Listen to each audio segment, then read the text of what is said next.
మా అందరికీ నమస్కారం. నా ప్రసంగం ప్రారంభించే ముందల ఇక్కడ ఉన్న పిల్లల్ని ఒక ప్రశ్న అడగాలనుకుంటున్నా. పిల్లలందరూ రెడీనా? వినపడట్లేదు, రెడీనా? ఇక్కడ ఎంతమంది ఐఏఎస్ అధికారులు అవుతారో చేతులు పైకెత్తండి.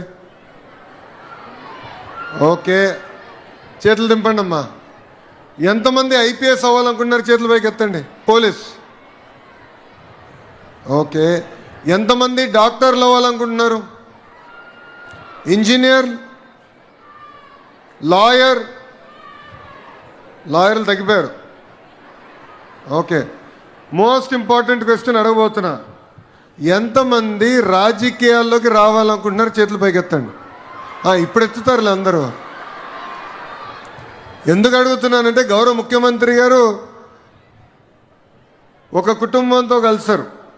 ఆ కుటుంబంలో 5 పిల్లలు. ఎవరు ఒక్కరు కూడా రాజకీయ నాయకులు అవుతారని చెప్పలా.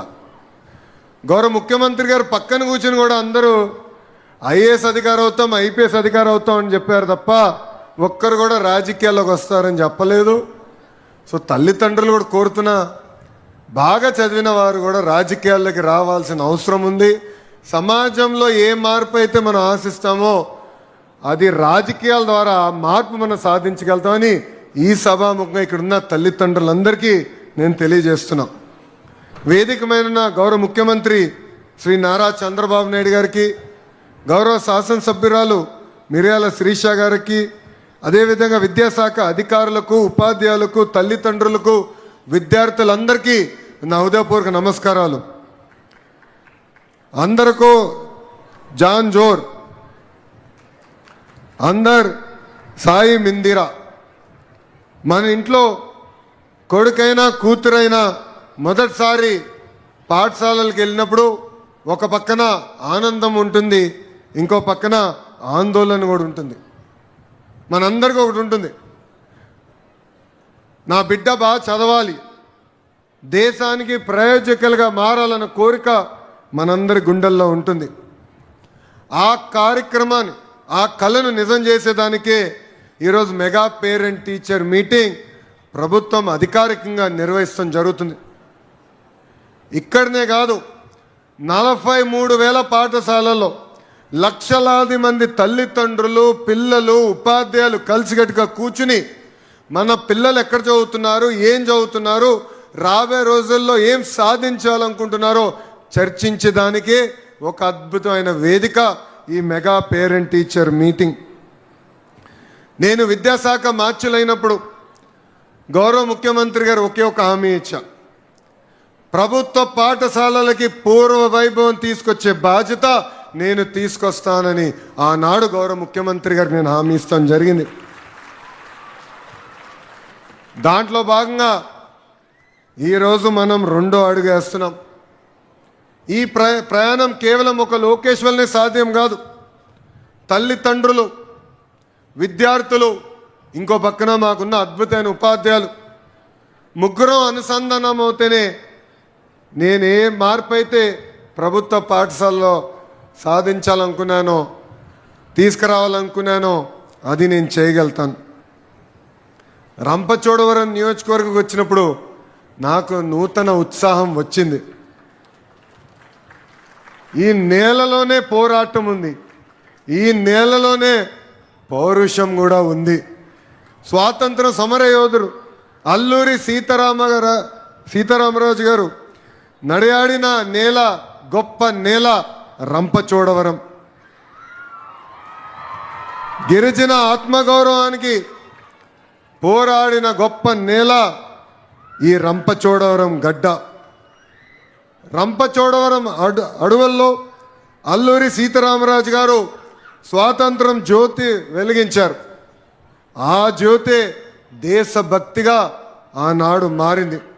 ఒక అల్లూరి సీతారామరాజు గారు, గత్తం దొరగారు, మల్లు దొరగారు, కొమరం భీం గారు చేసిన పోరాటాలే ఇక్కడున్న విద్యార్థులందరికీ ఒక మార్గదర్శకం. ఇక్కడ నేను చూసా, గిరిజనులో ఒక పట్టుదల, ఒక మాటలో చెప్పాలంటే మొండితనం, ఎక్కడ ఉండదు. కష్టాన్ని నమ్ముకున్నవారు, భూమిని నమ్ముకున్నవారు, కానీ వాళ్ళందరి లక్ష్యం ఒకటే, మనం పడిన కష్టాలు మన పిల్లలు పడకూడదు, పిల్లలు బాగా చదవాలి, ప్రయోజకులుగా మారాలి, దేశాన్ని మార్చే పరిస్థితి తీసుకురావాలన్న లక్ష్యం ఇక్కడున్న గిరిజన తల్లిదండ్రులందరిలో ఉంది. ఇక్కడున్న పిల్లలందరినీ ఒక చిన్న ప్రశ్న అడగాలనుకుంటున్నా. రెడీనా? దేవుడిని ఎంతమంది చూశారు?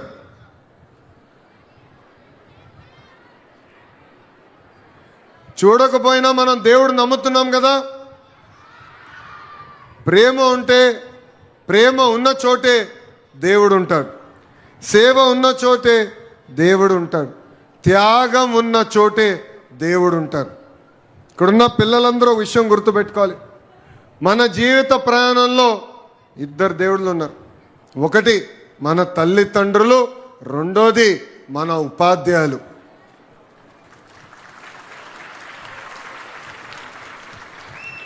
ఈరోజు తల్లికి వందన కార్యక్రమం కేవలం ఒక సంక్షేమ కార్యక్రమం మాత్రమే కాదు. ఈ కార్యక్రమం ద్వారా తల్లిని గౌరవించాలి, ఉపాధ్యాయుల్ని గౌరవించాలి, వాళ్ళ దగ్గర నుంచి మనం చాలా నేర్చుకోవాలి. వీళ్ళందరినీ అనుసంధానం చేసేదానికే ఈ కార్యక్రమం మనం చేశాం. అందుకే తల్లిల ఆశీస్సులు ఎప్పుడు మనకు ఉండాలి, గురువుల ఆశీస్సులు ఉంటే భవిష్యత్తు కూడా చాలా బాగుంటుందని ఈ సభాముఖంగా పిల్లలందరికీ తెలియజేస్తున్నాం. ఇక్కడ మనందరూ తెలుసు, డాక్టర్ ఏపీజే అబ్దుల్ కలాం గారు రాష్ట్రపతిగా దేశాన్ని ముందలు తీసుకెళ్ళిన గొప్ప వ్యక్తి. ఆయన ఒక సాధారణ కుటుంబంలో జన్మించిన వ్యక్తి. కానీ ఆయన ప్రభుత్వ పాఠశాలలో చదివినప్పుడు ఆయన గురువు సుబ్రహ్మణ్య అయ్యర్ గారు పక్షులు ఎలా ఎగురుతాయని కేవలం క్లాస్ రూమ్లో చెప్తమే కాదు, సముద్రం దగ్గరికి వెళ్ళి ఆయన చూపించారు. అది చూసిన అబ్దుల్ కలాం గారు నేను ఒక ఏరోస్పేస్ ఇంజనీర్ అవ్వాలని ఆలోచన ఆ రోజు ఆయన మనసులో పడింది. అక్కడి నుంచి ఒక మిసైల్ మ్యాన్గా ఏకంగా భారతదేశ రాష్ట్రపతిగా ఎదిగిన గొప్ప వ్యక్తి అబ్దుల్ కలాం గారు. ఆయన ఎంతోమంది అడిగారు ఈ స్థాయికి వచ్చిన కారణం ఏంటి, ఎవరు ఆశీస్సులతో మీరు ఈ స్థాయిలో ఉన్నారంటే, ఒక పక్కన మా తల్లి, ఇంకో పక్కన మా ఉపాధ్యాయుల వారిని నేను ఈరోజు ఈ స్థాయికి వచ్చానని చెప్పిన గొప్ప వ్యక్తి ఏపీజే అబ్దుల్ కలాం గారు. నేను విద్యాశాఖ మార్చులైన తర్వాత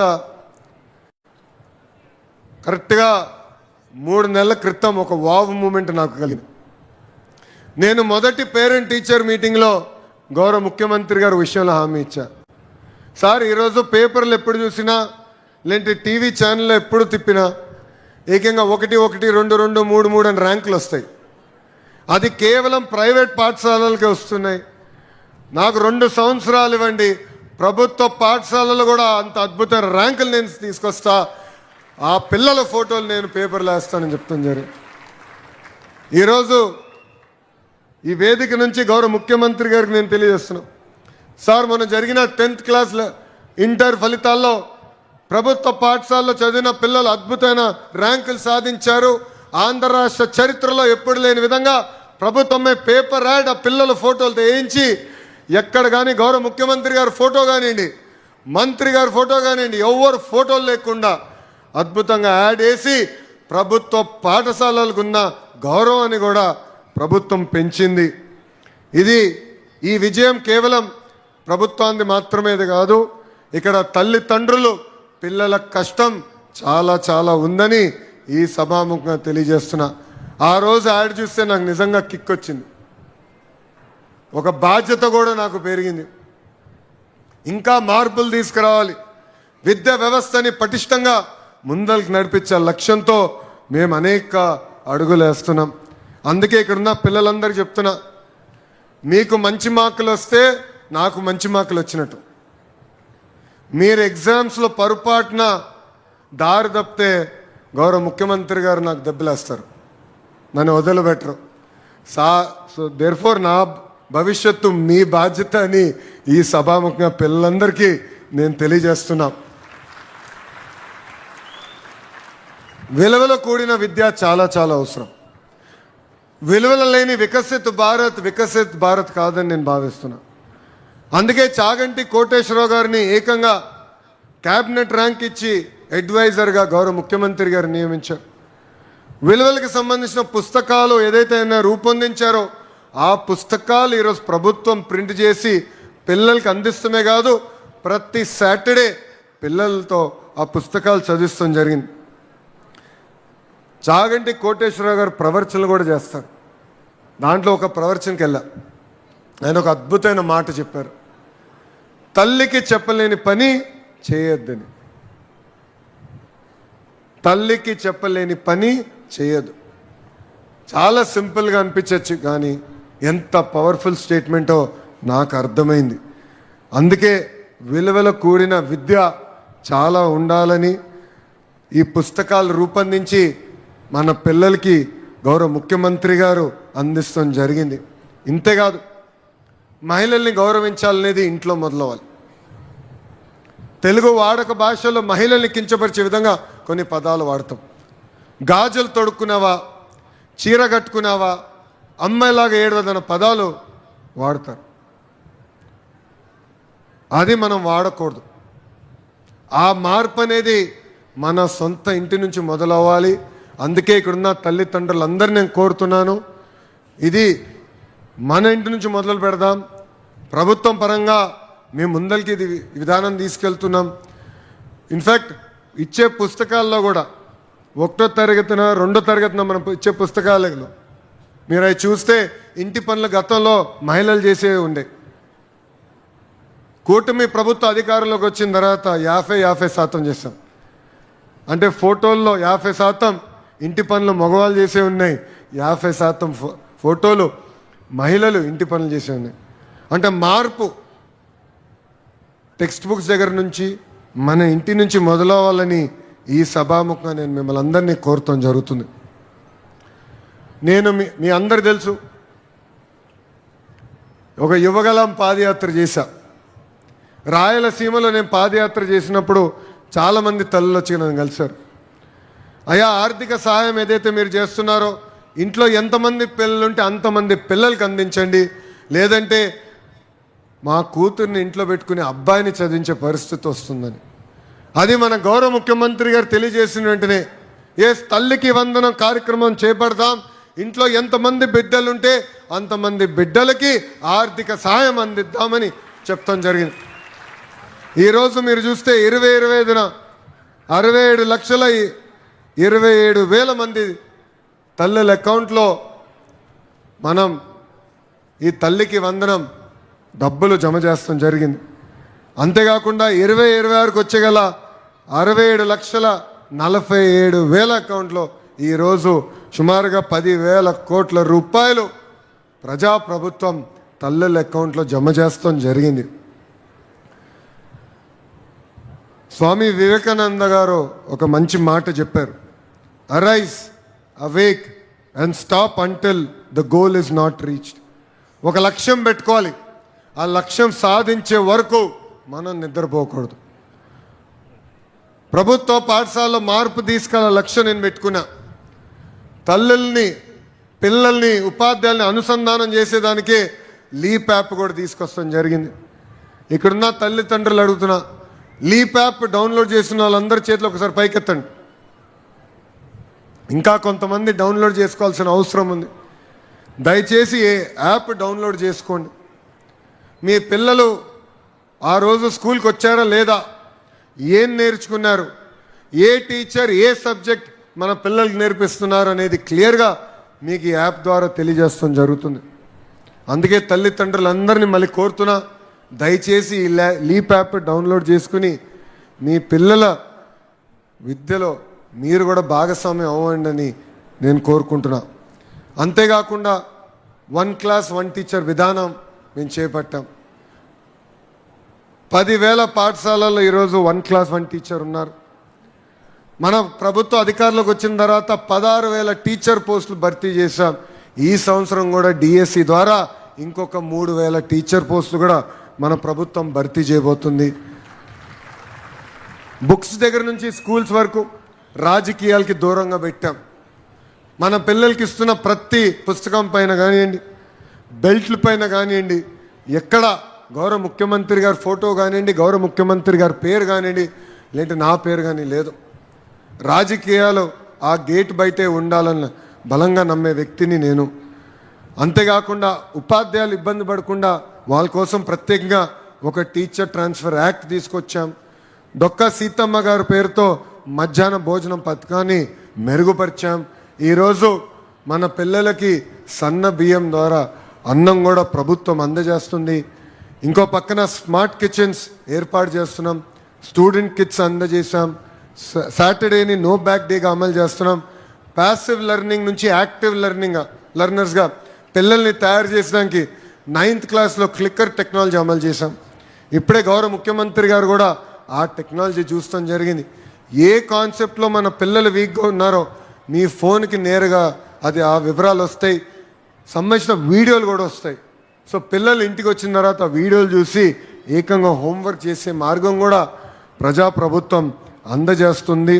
ఇంతేకాకుండా ఇంటర్ విద్యార్థులకి స్టూడెంట్ కిట్, మధ్యాహ్నం భోజనం, ఇప్పుడే తమ్ముడు చెప్పినట్లు డ్రగ్స్ వద్దు బ్రో అన్న కార్యక్రమాన్ని కూడా మన ప్రభుత్వం శ్రీకారం చుట్టింది. ఇక్కడున్న తల్లిదండ్రులను ఒక విషయం కోరుతున్నాం.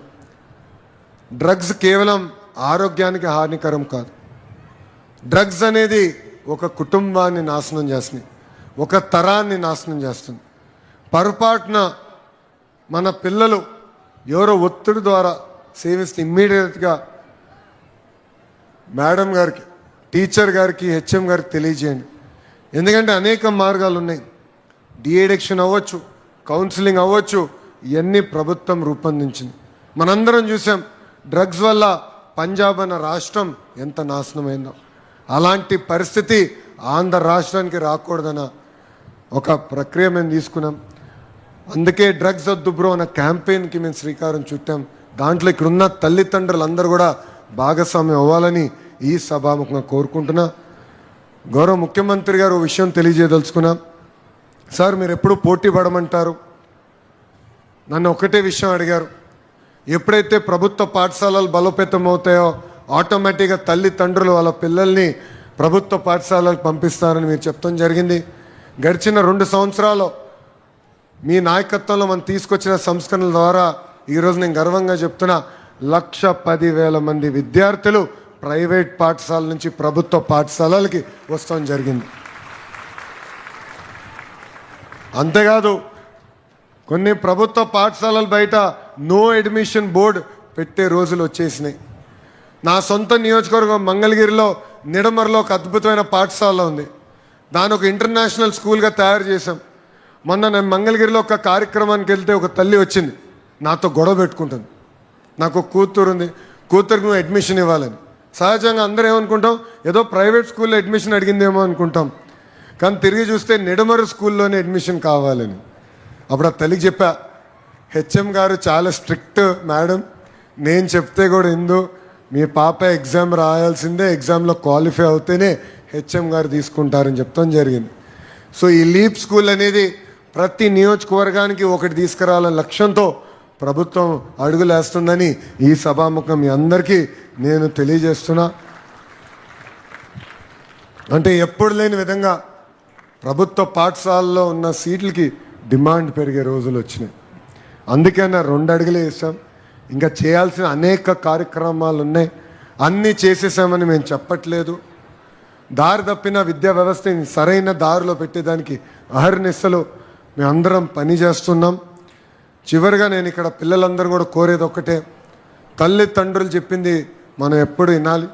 ఉపాధ్యాయులు ఏదైతే మార్గం మనకు చూపిస్తారో అది మనం పాటించాలి, వాళ్ళని గౌరవించాలి, వాళ్ళ ఆశీస్సులు తీసుకుని మనం ముందరికి నడవాలని ఈ సభాముఖం మిమ్మల్ని అందరినీ కోరుకుంటూ, పిల్లలకి మనం ఆస్తులు ఇవ్వకపోయినా పర్వాలేదు కానీ మంచి విద్య అందించాలి. పెద్ద పెద్ద భవనాలు కట్టలేకపోయినా పర్వాలేదు కానీ పెద్ద కళలు కంఠం నేర్పించాలి. డబ్బులు ఇవ్వలేకపోయినా పర్వాలేదు కానీ ధైర్యం ఇవ్వాల్సిన బాధ్యత ఇక్కడున్న తల్లిదండ్రులపైన, ఉపాధ్యాయులపైన ఉందని ఈ సభాముఖం మీ అందరికీ తెలియజేసుకుంటూ, మన గిరిజన ప్రాంతంలో సుమారుగా 200 ప్రభుత్వ పాఠశాలలకి సొంత భవనాలు లేవు. ఇంకో పక్కన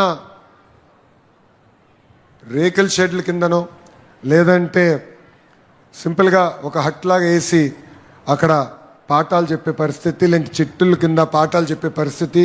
గౌరవ ముఖ్యమంత్రి గారికి నేను ఈ సభాముఖంగా హామీ ఇస్తున్నా, రాబోయే 12 నెలల్లో ప్రభుత్వ పాఠశాలలకి పర్మనెంట్ బిల్డింగ్ ఏర్పాటు చేసే బాధ్యత ఈ ట్రైబల్ ఏరియాలో మేము తీసుకుంటామని తెలియజేసుకుంటూ, నాకింత అద్భుతమైన అవకాశం ఇచ్చిన గౌరవ ముఖ్యమంత్రి గారికి, ఇంత పెద్ద ఎత్తున ఈ సమావేశానికి విచ్చేసిన తల్లిదండ్రులందరికీ పేరు పేరున నా హృదయపూర్వక ధన్యవాదాలు తెలుపుకుంటూ మీ అందరి దగ్గర నుంచి సెలవు తీసుకుంటున్నా. అందరికీ నమస్కారం. జై హింద్. Thank you.